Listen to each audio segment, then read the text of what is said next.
All right, guys, welcome back in. This is Jake Ellenbogen, and we are talking about the Rams' loss to the Bears, 24-18, brutal loss in Week 4, a game that you could argue they had to win.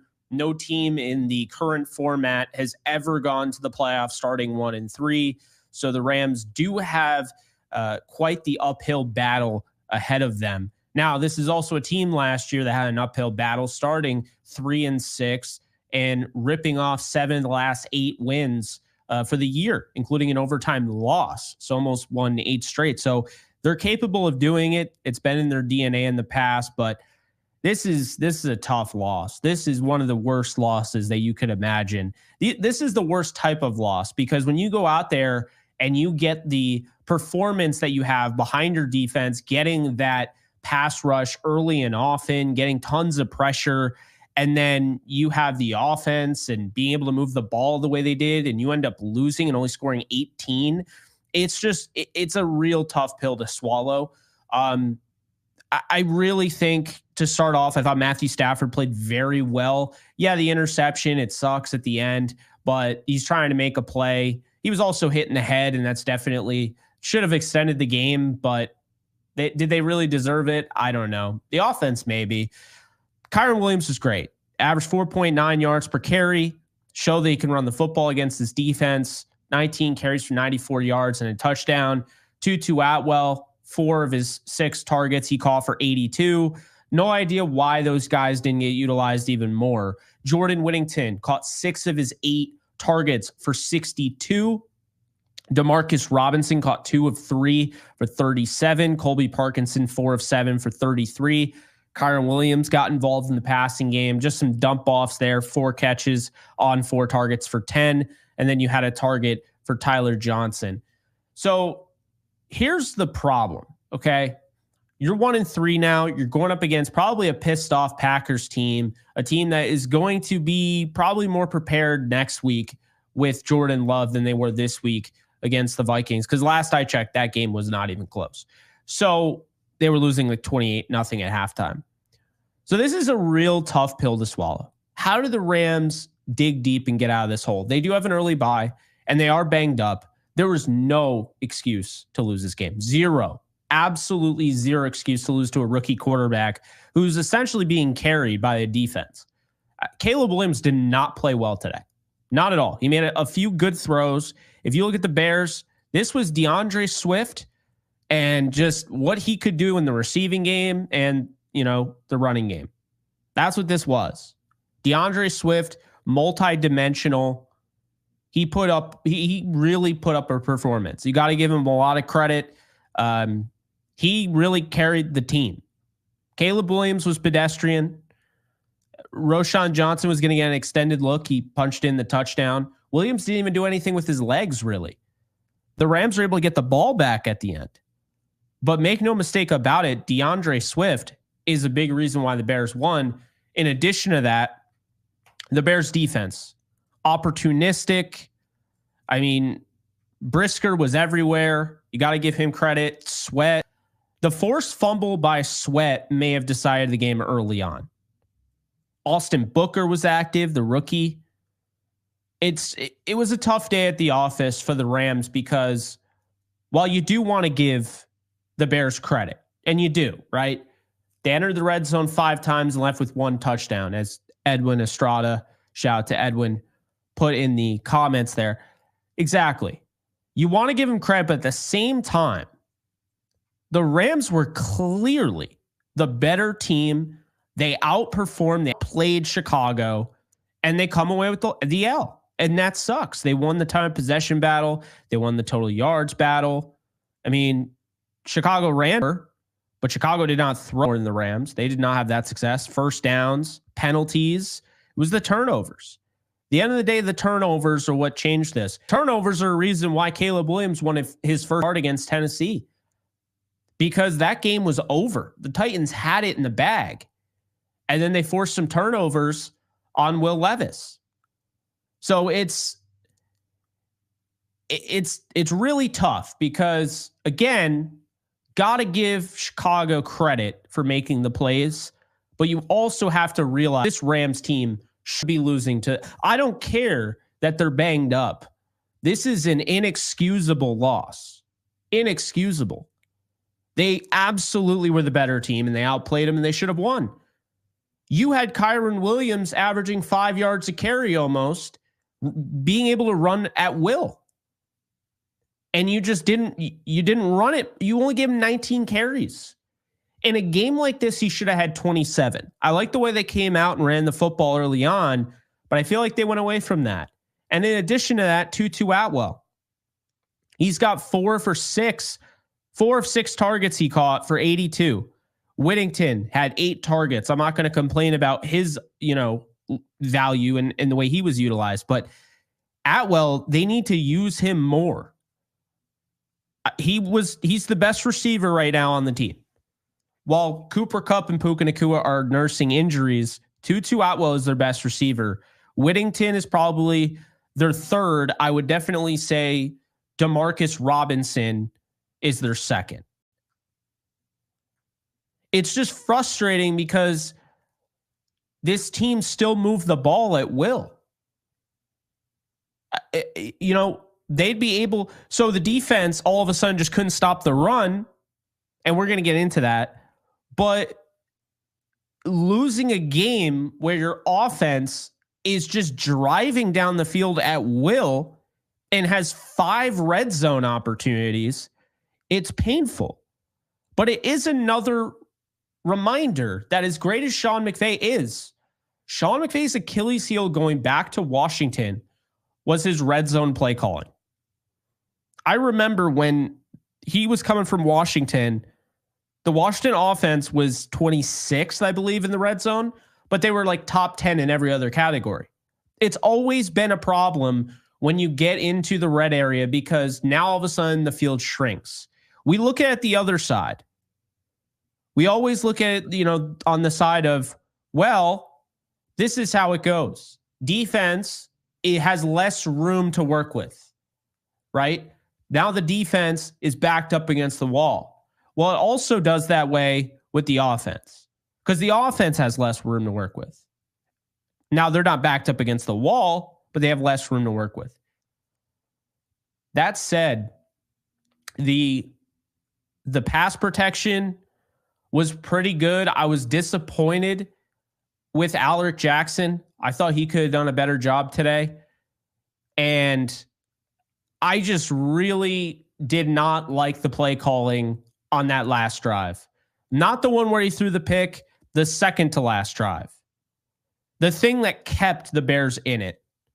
That really frustrated me because I think the Rams were about to win the game and just totally blew it. And, looking back at that, they start off that drive and they decide to run the ball. They do that outside stretch run with Kyren. And then they run up the middle and Kyren trips. And people will say, hey, they ran with Kyren. He tripped. He had it. It happens. Well, you have to get that first down. You can't be punting there. So, look at it like this. If the Rams get a first down there, now a punt is going to flip the field. You can't be punting. You can't be asking Ethan Evans to be punting from almost his own end zone.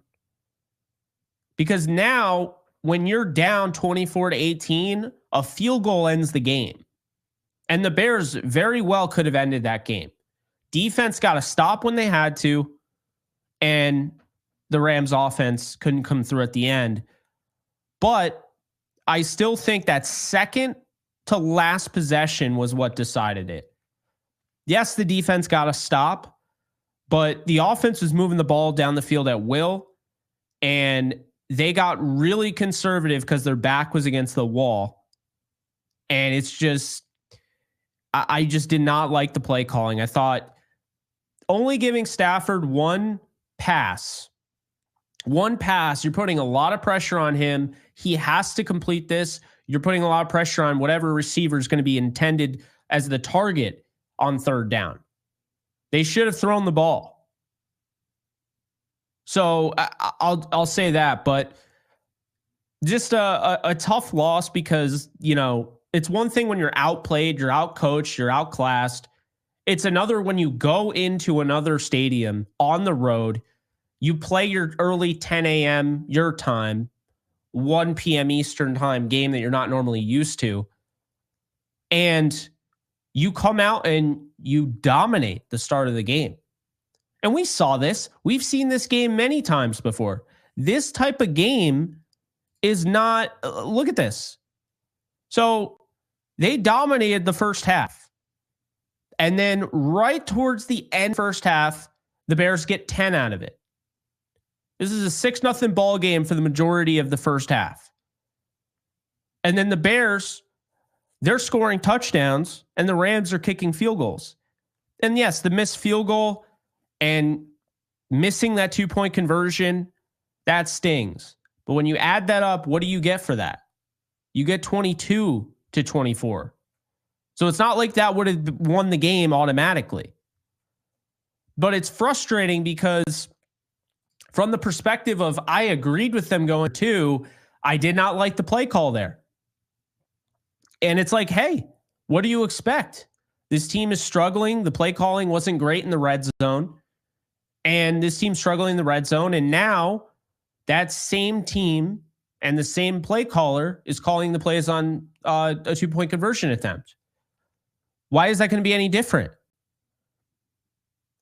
That was what frustrated me. The back shoulder fade and not the Cooper Kupp one in the Super Bowl where you have Kupp box out the DB and you just have him go up and get it. No, it's a different type. It's the highly accurate precision passing back shoulder fade where you're giving them a marginal room. They're very, very, very slim chance it's going to come down. And if he does come down with the catch, he's got about that much room to work with to get his feet in bounds. So Demarcus Robinson comes away with the catch on the 2-point conversion attempt, but he's already way out of bounds. So I hate that play. I hate using it. Like I say, just the margin for error is so slim. And I just didn't agree with that. And then, of course, Cardi misses the field goal, but field goals are not guaranteed. So to just assume you're going to get 3 every time is just not accurate because no kicker's 100%. And Cardi, it was off to a great rookie start. I think he still is. I think he just pushed it. And they did mention that the holder needs to do a better job of getting the laces out more. But still, I thought that Cardi looked good today. Now going to the defense to kind of wrap up the rest of this reaction show. Let's talk about the defense. Christian Roseboom and Troy Reeder are problems in the run game. They make plays. They do. Everyone on this defense makes a splash play. Everyone. Okay? Tre'Davious White had some moments. He had some moments last game. Braden Fisk. When I watched Braden Fisk today, and I'm watching watching Jared Verse, I'm thinking this is going to be a blowout. And then all of a sudden, they can't stop the run. Now, is that up front or is that the linebackers? I don't think it's up front. I think it's the linebackers. You watch Troy Reeder's not getting off his block. Roseboom's out of position. Why is Roseboom covering DJ Moore? I understand young defense, and people are going to look at this and be like, they gave up 24 points. It's not the end of the world. This defense isn't giving up like 40. But situationally, 24 was enough to win the game. This defense just needs to be average. And today against the run and just the screen game, they were far from that. Now, obviously, I'll have to go and I'll have to watch the All-22 and everything to know exactly what went down. But inexcusable in the screen game. Do you notice how every time, as great as Sean McVay is as an offensive mind, play designer, play caller, all that, do the Rams screens ever do anything like what DeAndre Swift did multiple times today? It was insane. And so my theory is that the Rams defense, their approach, Chris Shula's put more of an emphasis on just playing this high intensity, simple, but just effective style football. And you saw a lot of those guys get overzealous and just totally miss and whiff. And I think that's why we're seeing a lot of whiff sacks and whiff tackles. I do believe that.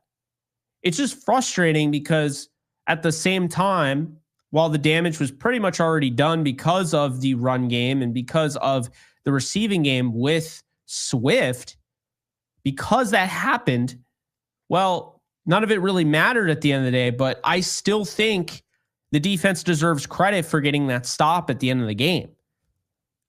And the Quentin Lake sack, timely blitz, the rookie, Caleb Williams froze.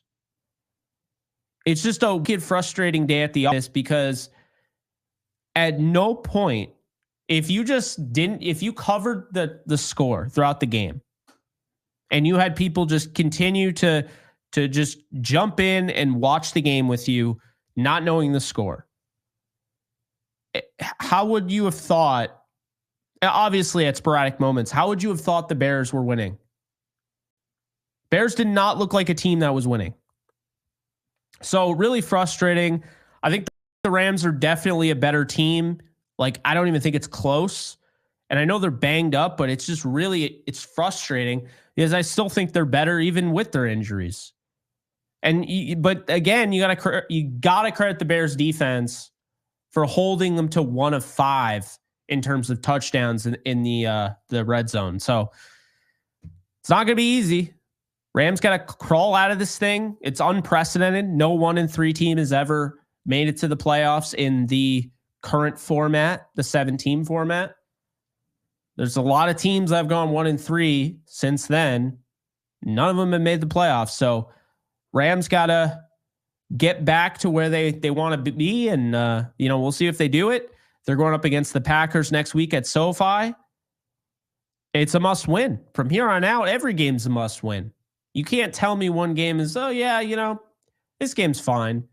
Yeah, maybe if they're 4-1, they're 1-3 going into next week. They go back to SoFi. No excuses. They need to beat the Packers. They haven't been able to beat the Packers. They need to start. I thought they outplayed them last year despite a really awful quarterback play from Brett Rippon in Green Bay.